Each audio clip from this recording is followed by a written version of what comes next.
Anda sedang mendengarkan suara profetis dari para nabi, hambanya John Patrice Vanggidai, Penatua Jemaat Future Life Community Kupang. Dengarkanlah dan lakukanlah perintah Tuhan melalui para nabi, maka engkau akan berhasil. Selamat mendengarkan. Selamat pagi, salam. Kita sedang berbicara tentang masa-masa tahun percepatan dan peningkatan supernatural 2021, 24, 20 berapa? 2031, 2021, 2031. Haleluya, amen. Dan kita akan lanjutkan sampai 2036, 2045, 100 tahun Indonesia merdeka. Haleluya. Amen. Nah, saudara yang kasih, kita sedang berjalan dalam sebuah perjalanan yang saudara yang kasih. Saudara jangan berpikir begini, aduh Desember lagi, nanti Januari. Desember, Januari, Februari itu natural. Tapi Anda berpikir secara apa? Supernatural. Artinya begini, lihatlah, jangan kembali dari nol. Anda boleh kembali dari nol hanya satu, ke Pertamina. Pak, dari nol ya Pak. Di tempat ini dalam iman, Anda harus berkelanjutan. Amen. Katakan lanjutkan. Lanjutkan artinya saudara kekasih, menyelesaikan 2022 di Desember, hari ini minggu yang kedua, memasuki Januari 2023, saudara mulai melihat perjalanan saudara ini sudah berlayar. Haleluya, amin. Jangan kembali lagi, katakan jangan kembali lagi. Jangan kembali berpikir yang selalu, tapi mulai melihat. Kenapa? Karena sungai arus zaman ini tambah hari tambah keras. Bagi mereka yang punya jangka iman yang kuat, dia akan aman dalam pelayarannya. Tapi mereka yang tidak punya fondasi akan digilas habis dengan zaman yang sangat tidak kompromi. Itulah sebabnya kita sedang berbicara di saat-saat ini adalah tentang unstoppable grace. Katakan, karunia anugerah yang tak terhentikan. Katakan, unstoppable grace. Nah, umat Tuhan, anugerah yang tak terhentikan itu, hari ini kita akan bahas tentang anugerah yang sungguh menakjubkan dalam hidup kita. Dia bukan di luar sana atau di perjanjian lama atau di orang tertentu. Dia ada dalam saya dan saudara. Kita awali dari 1 Samuel pasal yang ke-18. 3 ayat pertama dari 28-30. Lalu mengertilah Saul dan tahulah ia bahwa Tuhan menyertai Daud. Tuhan bisa diganti dengan anugerah menyertai Daud. Dan bahwa seluruh orang Israel mengasihi Daud. Maka takutlah Saul kepada Daud. Saul menjadi musuh Daud seumur hidupnya. Apabila raja-raja orang Filistin maju berperang, setiap kali mereka maju berperang, maka Daud lebih berhasil dari siapa? Semua pegawai Saul. Sehingga apa yang terjadi? Namanya sangat masyhur. Ketika Saul menyadari bahwa Tuhan menyertai Daud, dan dia punya ide, lebih baik saya tawarkan anak saya untuk dinikahi. Dan saudara tahu, ada 2 anak perempuan, Mikal dan satu lagi saudara kekasih anak dari Saul. Lalu diberikanlah kepada Daud sebagai pemenang perang. Dia telah menaklukkan Goliat dan dia antara suka dan tidak suka, dibenci tapi rindu, saudara kekasih. Dibenci oleh Saul, tapi kemenangannya menggoda dia. Menggoda Saul, kemenangan Daud menggoda Saul untuk mau mengambil dia. Dan akibatnya dia menawarkan, dan Daud juga menerima. Mungkin dia cari tahu mana Facebooknya, saya tag. Lalu Saul kasih inbox, halo ini Mikal. Lalu Mikal jawab, ya saya Mikal. Ini Daud. Ya. Lalu ya akhirnya singkat cerita Daud terima dia. Saudara enggak, sebenarnya Daud mencintai yang lain, tapi disuruh yang lain. Tapi Daud, dia sebagai orang yang memang sudah menang perang, dia mengambil, dia menerima Mikal. Dan saudara kekasih, dia mau mencintainya, dan kita tahu kisah itu berkelanjutan. Nah, kita lihat di sini Daud sudah memasuki sebuah babak baru, di mana dia menjadi pahlawan pemenang, menantu raja. Dia punya ipar bernama Yonatan, adalah the best friend, teman yang terbaik di dalam hidupnya. Dan dia sudah mencapai sebuah kemasyhuran yang luar biasa. Dengan kata lain, anugerah yang sanggup menakjubkan atau begitu menakjubkan dalam hidup Daud sudah terjadi. Kita semua tahu bahwa kehidupan yang begitu terbuang, tertolak, tapi hari ini tidak ada yang dapat menahan Daud. Haleluya. Kalau Tuhan yang mengangkat, tidak ada yang dapat menahannya. Kemudian kita lihat ayat dari yang ke-6, 7, 14, 28, 30 dan seterusnya. Dikatakan, tetapi pada waktu mereka pulang, ketika Daud kembali sesudah mengalahkan orang Filistin itu, keluarlah perempuan dari segala kota Israel menyongsong Saul, Raja Saul, sambil menyanyi, menari-nari, dengan memukul rebana, dengan bersukaria, dengan membunyikan gemerincing. Dan perempuan yang menari-nari itu menyanyikan berbalas-balasan, katanya, bilang apa? Saul mengalahkan beribu-ribu, tetapi Daud mengalahkan berlaksa-laksa. 14, Daud berhasil dalam segala pekerjaannya, sebab apa?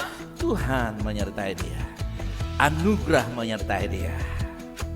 18, tetapi Daud berkata kepada Saul, siapakah aku dan siapakah anak saudaraku, kaum ayahku di antara orang Israel, sehingga aku menjadi menantu raja? Tetapi Daud sudah bersiap. Ia pergi dengan orang-orangnya dan menewaskan dari orang-orang Filistin itu 200 orang, serta membawa kulit katan mereka. Dan dalam jumlah yang genap diberikan merekalah semuanya itu kepada raja, supaya Daud menjadi menantu raja. Kita lihat ini prosesnya. Kemudian Saul memberikan Mikal anaknya kepadanya menjadi istri. Lihat saudara kekasih, kemuliaan yang menakjubkan telah terjadi. Kemenangan, berkat, reward, hadiah yang luar biasa dia dapat. Lalu ayatnya yang ke-28, lalu mengertilah Saul dan tahulah bahwa Tuhan menyertai Daud, dan bahwa seluruh orang Israel mengasihi Daud. 29, maka makin takutlah Saul kepada Daud. Saul tetap menjadi musuh Daud seumur hidupnya. Apabila raja-raja Filistin maju berperang, setiap kali mereka maju berperang, baca bersama saya, maka Daud lebih berhasil dari semua pegawai Saul, sehingga namanya masyhur. Ulang lagi tadi ayat itu kita sudah baca. Kita lihat bahwa kebaikan demi kebaikan mulai datang, saudara kekasih. Kebaikan demi kebaikan mulai datang kepada kehidupan Daud. Sudah tak terbendung lagi. Kebaikan demi kebaikan mulai menghampiri dia. Datang. Kita lihat semua itu Daud lakukan. Dia mengalami hal-hal yang begitu luar biasa.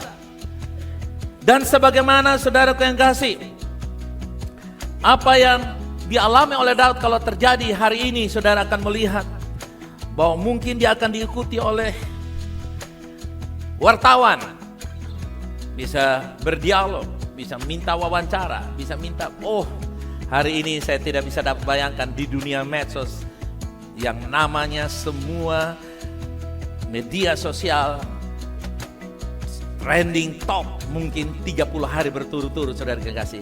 Daud punya kisah teratas, mungkin seperti hari ini Kaisang, saudara kekasih, yang lagi top trending, saudara kekasih, di Twitter atau di Instagram, lagi top hari ini, saudara kekasih. Orang Jogja, ribuan orang diundang makan gratis, saudara kekasih, dapat pesta yang luar biasa. Nah, saya bayangkan waktu itu, saudara kekasih, Daud dia mengalami hal yang menakjubkan. Nah, saudara kekasih, peristiwa-peristiwa ini, saudara kekasih, terjadi terhadap kehidupan Daud tanpa direkayasa, tapi semuanya itu terjadi karena Tuhan menyertai Daud. Haleluya. Daud mengalami kemenangan supernatural, kemenangan-kemenangan dalam hidupnya, dalam semua area dan arena hidupnya, baik kehidupan di lapangan atau di medan peperangan dan pertempuran maupun kehidupan pribadinya, sangat berkemenangan. Meskipun sangat menyedihkan karena dia tetap menjadi musuh mertuanya, musuh Raja Saul. Inilah yang kita sebut kekuatan duniawi, tidak akan pernah mengakui keberhasilan saudara. Keduniawian dan musuh akan menyerang setiap saya dan saudara. Tapi percayalah, ketika Tuhan memberikan kemenangan dan kemakmuran serta anugerahnya, Tuhan selalu punya cara untuk membackup kita. Haleluya. Tetapi kita tidak bisa menghindari musuh. Bilang di kanan atau kiri, tidak bisa hindari musuh. Haleluya. Keduniawian tidak akan berhenti sampai kita mati. Sampai kita usia tua berapapun saudara yang kasih, keduniawian dan kedagingan itu melekat dengan kita. Dia ibarat Saul yang sudah menyatu. Kedagingan dengan keinginan itu sudah menyatu di dalam diri kita. Karena dalam hidup kita ada tubuh, tapi juga ada roh dan ada jiwa. Jiwa yaitu keinginan-keinginan kita yang ada di sana. Tapi dengar saudara yang kasih, selalu ada penyertaan anugerah. Haleluya. Anugerah yang tak terbendung itu pun sanggup untuk melepaskan kita. Dan saudara yang kasih, dengar ini. Anugerah yang tak terhentikan ini tersedia untuk bekerja dalam kehidupan setiap orang percaya. Haleluya, come on. Sekali lagi saudara yang kasih. Anugerah yang tidak terhentikan ini tersedia untuk saya dan saudara. Amen. Coba buka tangan, katakan anugerah yang tak terhentikan tersedia untuk saya. Katakan yes. Sebagaimana Daud disertai dengan anugerah itu, saya dan saudara disertai oleh Tuhan dengan anugerah itu. Kisah ini tidak akan terlepas. Mungkin saudara yang kasih, status kita, cara menyelesaikannya berbeda. Tapi dengar saudara yang kasih, anugerah Tuhan yang tidak terbendung dalam kehidupan Daud terjadi bagi saya dan saudara. Umat Tuhan, kita melihat kehidupan Daud yang untuk sementara kita dapat merangkum bahwa kehidupannya begitu wow. Coba katakan wow. Kehidupannya begitu hebat, menakjubkan dan mempesona, menggiurkan. Setiap orang pun pingin saudara yang kasih. Dan kita pun sebagai orang percaya tidak terluput dari hal itu. Katakan anugerah ada untuk saya. Bukan sekedar anugerah, tapi anugerah yang tak dapat dibendung dan dihentikan ada untuk saya dan saudara. Umat Tuhan, ada 3 aspek anugerah yang tak terhentikan yang bekerja dalam kehidupan orang. 3 aspek. Ada berapa aspek saudara? 3 aspek yang kita bisa lihat hari ini. 3 sudut bentuk yang akan kita bahas pagi hari ini, dan itu terjadi dalam kehidupan kita. Yang pertama, baca ini 2-3. Tidak ada yang bisa menghentikan anugerah Tuhan bagi saya dan saudara, sekalipun apa? Oleh musuh maupun kesalahan kita. Haleluya. No one can stop you. Haleluya. Unstoppable grace. Musuh dan kesalahan, ini 2 paling besar dalam hidup saudara. Kalau tidak dikalahkan oleh musuh, dikalahkan oleh apa? Kesalahan. Kalau tidak dikalahkan oleh kesalahan, dikalahkan oleh siapa? Musuh. Maju kanan, mundur kanan. Tapi dengar, anugerah meluputkan saya dari musuh dan kesalahan. Haleluya. Nah umat Tuhan, saat kita berjalan dalam kehendak Tuhan untuk mencapai tujuan Tuhan, hal itu melepaskan kasih karunia Tuhan yang tak terukur dan terbendung bagi saya dan saudara. Dengan kata lain begini, pada waktu Anda melangkah, jalanmu bernama jalan anugerah yang tak terhentikan. Tidak ada no true road, tidak ada jalan buntu bagi engkau. Katakan tidak ada jalan buntu bagi saya. No true road, tidak ada jalan buntu. Jalan selalu terbuka lebar bagi saya. Ketika saya dan Anda tahu tujuan Tuhan dalam hidup, ketika gereja tahu tujuan Tuhan dalam hidupnya, Uang tidak akan menghentikan. Musuh tidak dapat hentikan. Kuasa gelap manapun, bahkan Tuhan sendiri tidak dapat menghentikannya. Ada yang katakan amin? Amin. Karena itu saudaraku yang kasih, Daud dilahirkan untuk melakukan kehendak Tuhan. Haleluya. Yang percaya katakan amin. Katakan, saya dilahirkan untuk melakukan kehendak Allah. Karena tadi Kisah Rasul 13 berkata, Daud melakukan kehendak Tuhan pada zamannya. Katakan, saya melakukan kehendak Tuhan pada zaman saya. Katakan. Yes. Saudara lihat, setelah Daud mati baru ditulis, Daud melakukan kehendak Tuhan. Sejarah yang mencatat, history writing. Penulisan sejarah. Bukan dia yang berkuar-kuar, sejarah yang menceritakannya. Haleluya, amen. Saudaraku yang kekasih, Daud tidak mengetahui, tetapi sepanjang hidupnya Tuhan mempersiapkan dia dengan tugas yang mulia, tanggung jawab yang begitu besar, dan dia berjalan di dalamnya. Anugerah supernatural memberdayakan, memampukan dia, sehingga dalam tugas dan pekerjaannya dia selalu berhasil sekalipun peperangannya. Anda bisa bayangkan, dia pergi sunat 200 musuh, sunat musuh, bukan tembak musuh. Kalau tembak bisa dari jauh, sunat tidak bisa dari jauh, saudara kekasih. Anda bisa bayangkan? Saya pikir mungkin dia lempar dulu bom bius, hantam semua bius, baru dia bilang, buka, ambil pedang. Saudara lihat, no. Saudara bisa bayangkan kekuatan. Nanti aja kita ketemu baru kasih, Bapak Daud tolong ceritakan pada saya, waktu itu sunat 200 musuh bagaimana caranya. Tapi Anda bisa bayangkan, itu pekerjaan yang tidak mungkin. Dan dengar, anugerah tersedia bagi saya dan saudara untuk melakukan pekerjaan yang tidak mungkin menjadi mungkin. Saudaraku yang kekasih, hal yang sama akan terjadi pada saya. Amin. Hal yang sama akan terjadi pada saudara. Katakan amin. Ketika gereja tahu visi Tuhan, ketika saudara tahu. Kenapa saudara yang kekasih? Gereja Tuhan menjadi center. Kenapa? Kalau orang Kristen keluar dari visi gereja, orang Kristen sedang berperang dengan kekuatan diri sendiri. Itulah sebabnya saudara yang kekasih, kalau mau menikah, inspirasinya dari dalam gereja. Mau mendidik anak, inspirasinya dari dalam gereja. Haleluya, amen. 7 gunung itu. Mau bikin apa dari inspirasi dari gereja, itu artinya apa? Anda melihat kebenaran firman Allah yang diajarkan dalam prinsip-prinsip yang gereja di mana saudara percaya. Bukan gereja orang lain, tapi gereja di mana saudara berada. Amen. Saudara mesti percaya itu, karena masing-masing orang terlahir, gereja terlahir, setiap keluarga terlahir dengan nilai-nilainya sendiri. Walaupun semua akui Pancasila masih 5, tapi tetap di rumah operasionalnya berbeda, bukan? Betul?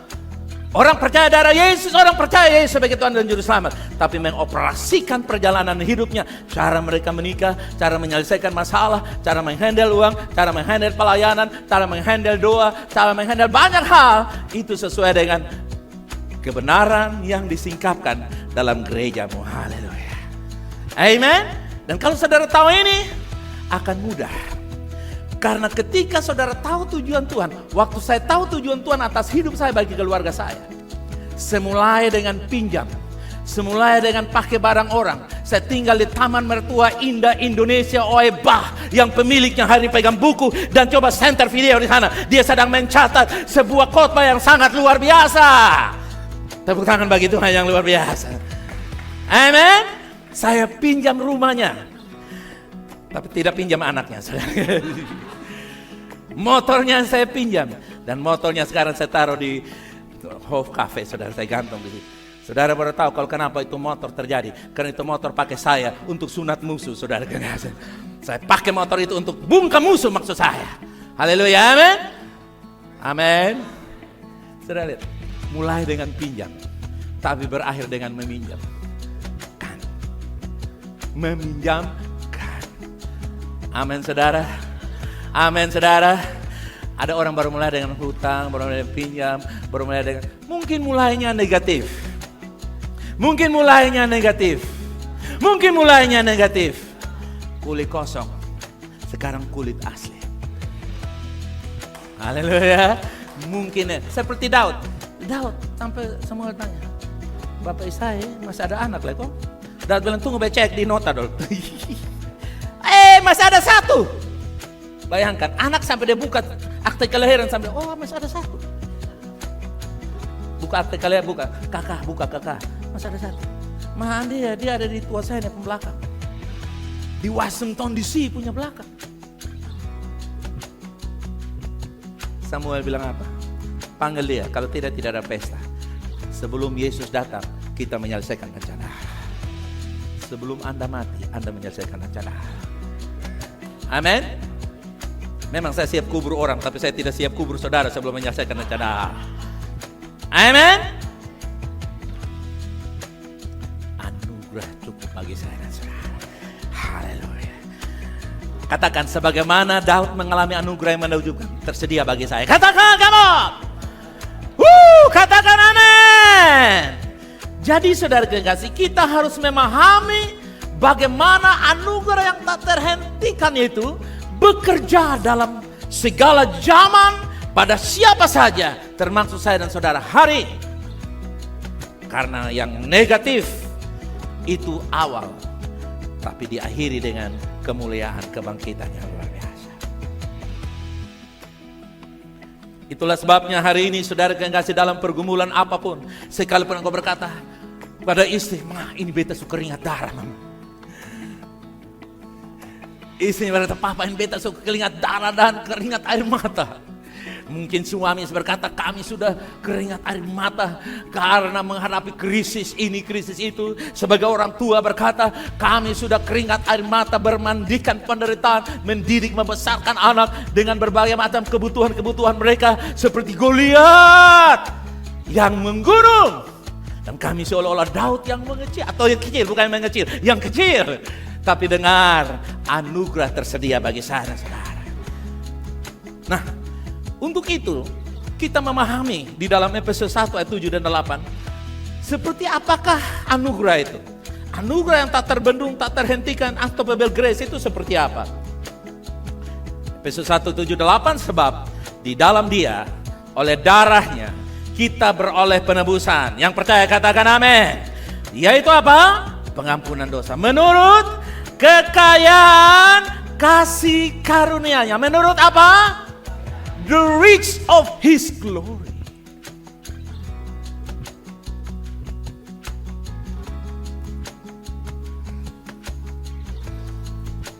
Saudara bisa bayangkan kekayaan kasih karunia yang luar biasa. Ayat yang ke-8 berkata, yang dilimpahkannya kepada siapa? Yang dilimpahkannya kepada siapa? Yang dilimpahkannya kepada VLC, katakan amin. Ganti namamu, yang dilimpahkan kepada siapa? Yes. Dilimpahkan itu dikatakan di-pour out.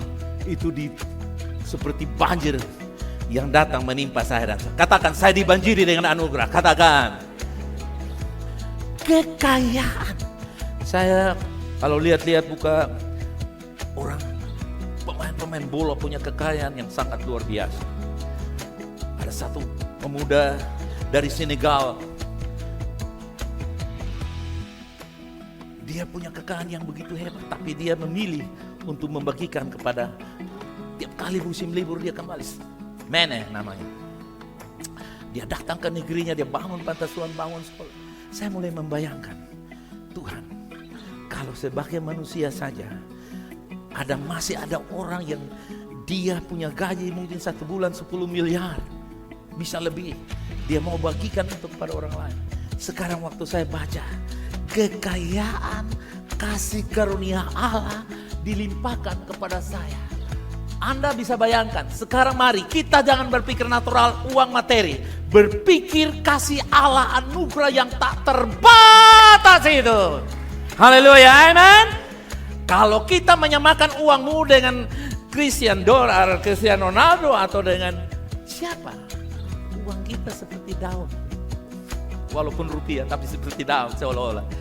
Uang mereka yang berlaku. Tapi dengar, saya dan saudara tidak tergoda dengan materi dunia ini. Saya katakan, saya perlu, tapi saya tidak dikuasai.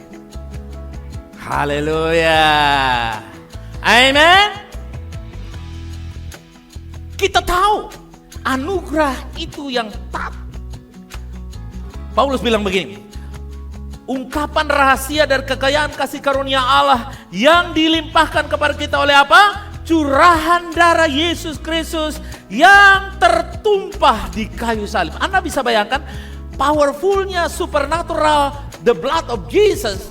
Kuasa supernatural darah Yesus. Darah mana? Darah itu cepat beku, betul saudara?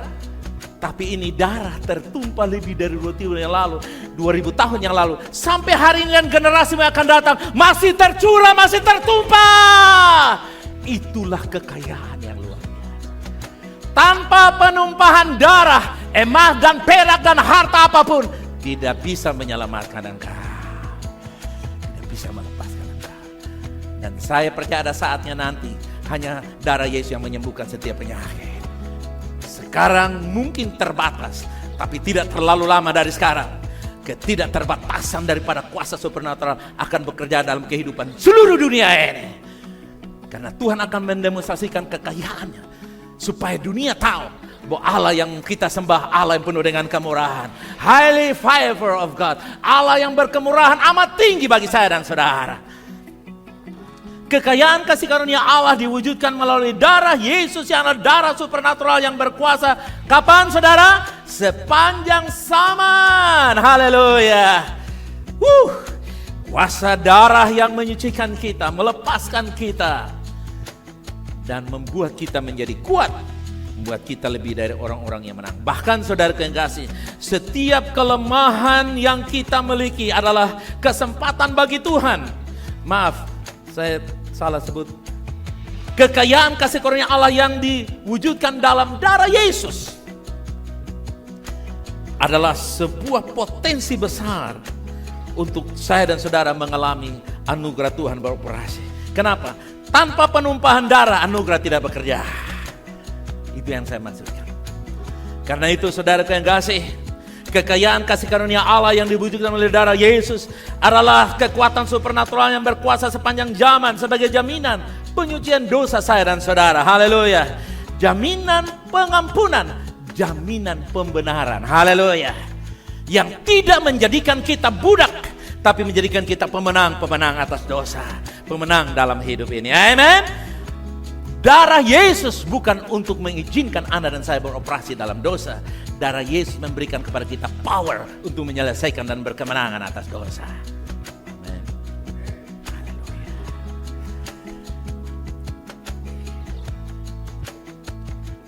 2 Korintus pasal 12 ayat yang ke-9 berkata, tetapi jawab Tuhan kepadaku. Apa jawabnya? Bilang apa? Cukuplah kasih karuniaku bagimu. Sebab justru dalam kelemahanlah kuasaku menjadi sempurna. Sebab itu aku terlebih bersuka. Aku bermegah atas kelemahanku supaya kuasa Kristus turun menengahku. Artinya apa? Kasih karunia Allah cukup bagi kita karena kuasanya dibuat sempurna dalam kelemahan kita. Karena saat saya lemah, saya kuat. Katakan saat saya lemah.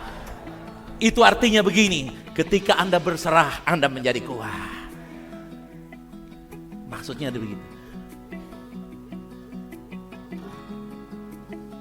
Setiap kelemahan yang kita miliki adalah kesempatan bagi Tuhan untuk menunjukkan kekuatannya dalam hidup saya dan saudara. Haleluya. Di dalam kasih karunia Allah, bahkan pohon yang patah pun dapat apa saudara kekasih? Pohon yang apa? Dapat menghasilkan apa? Bertahan dan berbuah. Yang patah, apalagi Anda yang dilindungi oleh Tuhan. Haleluya. Kenapa saya istilahkan pohon yang patah? Karena dalam perjalanan hidup ini ada saat-saatnya kita patah semangat, patah arang. Arang kok dipatah-patah. Tapi dengar, dalam keterpurukan kemuliaan Tuhan nyata dalam hidup saya dan saudara.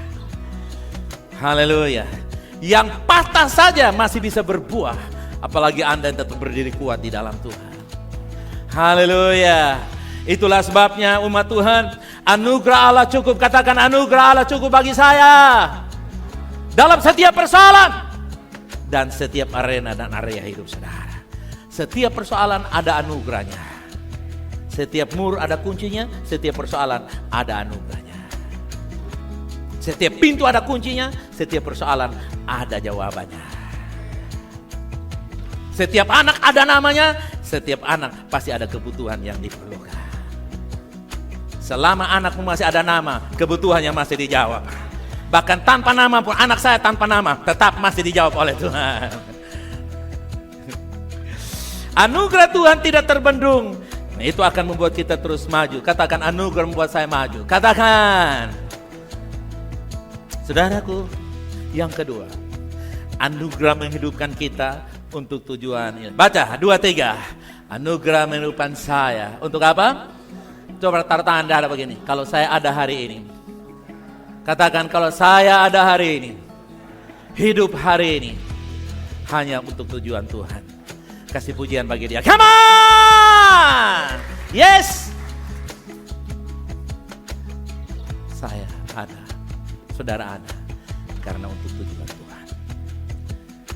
Haleluya. 2 Timotius 1 ayat yang ke-9. Dialah yang menyelamatkan kita dan memanggil kita. Dengan apa? Panggilan kudus. Katakan, panggilan kudus ada dalam diri saya. Katakan.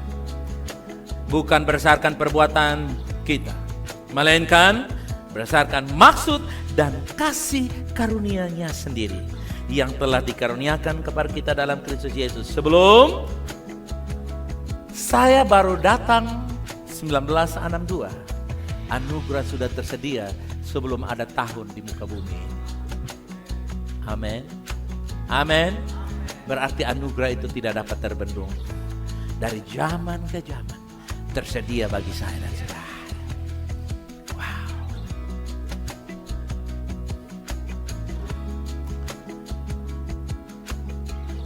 Katakan ini. Saya menyelesaikan tujuan ilahi sebelum saya mati. Katakan 2, 3. Come on. Mari keluarkan slide itu, kita akan deklarasi bersama-sama. Oke. Katakan seperti ini. Saya menyatakan dengan iman bahwa saya menemukan dan mengikuti serta menyelesaikan tujuan ilahi bagi saya sebelum saya meninggalkan dunia ini. Kasih pujian bagi dia, katakan amin.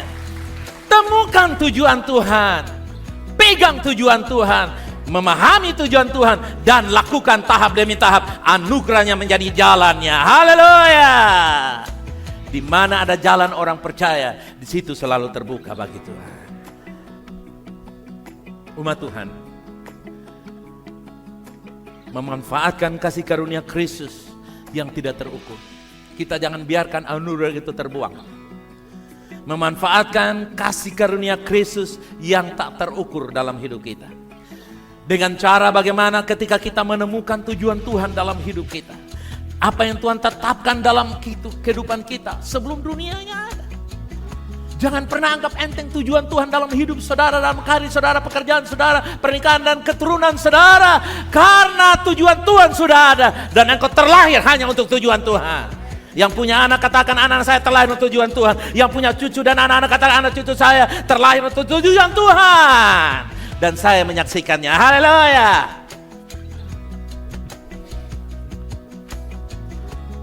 Saudara pernah di atas gunung pemandangan yang indah, perjalanan menuju Timur Tengah atau Timur Tengah Selatan, saudara kekasih. Saudara akan melihat di sana, baik perjalanan ke TTS maupun TT, saudara kekasih. Saya melihat ada perjalanan ketika di atas gunung, puncak-puncak itu, mereka lihat dan mereka itu ada Sodom di sana. Oh, saya mulai melihat, itu ada padang Efrata di sana, saya melihat dan saya mulai menyaksikan bagaimana ada mobil-mobil kecil di bawah berjalan. Tahukah Anda, ketika Anda dalam anugerah, Anda hanya menyaksikan kebaikan-kebaikan yang luar biasa. Kalau Anda fans daripada Ronaldo, Anda kecewa hari ini karena dia kalah. Tapi Anda fans kepada Yesus, Anda tidak pernah kecewa. Amin. Karena Yesus selalu tenang.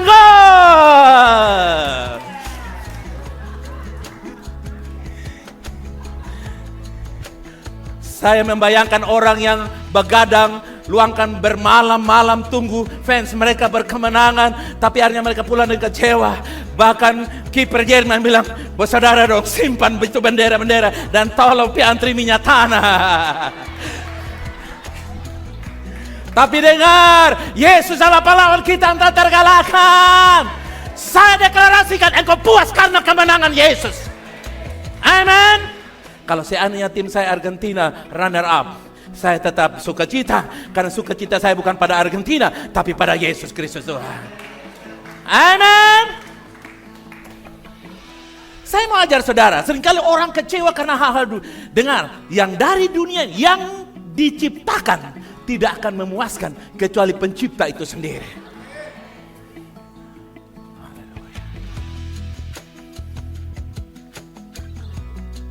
Memenuhi tujuan Tuhan dalam hidup kita dengan berkat-berkat Tuhan yang berlimpah. Kita memanfaatkan anugerah Tuhan seperti sungai yang mengalir bebas dalam kehidupan kita, sehingga kita melakukan hal-hal yang Tuhan tetapkan. Haleluya. Sudah biarkan anugerah Tuhan dan berkata, ya ini saya cukup makan, cukup pakai. Nanti mati orang kubur. Dan kalau tidak kubur,